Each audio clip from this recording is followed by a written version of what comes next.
السلام علیکم ورحمۃ اللہ وبرکاتہ۔ ناظرین، آج ہم سننے جا رہے ہیں رمضان المبارک کی چاند رات میں روزی میں برکت کا وظیفہ۔ بسم اللہ الرحمن الرحیم۔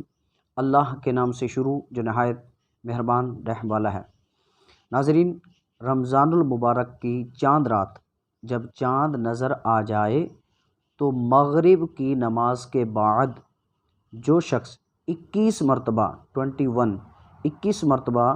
سورہ قدر انا انزلناہ فی لیلۃ القدر پڑھ لے تو اس کی روزی میں اتنی برکت ہوگی جیسے پانی اونچان سے نیچان کی طرف بہتا ہوا تیزی سے بہتا ہے، اسی طرح اس بندے کی روزی میں برکت ہوگی اور اللہ نے چاہا تو وہ خوشحال ہو جائے گا۔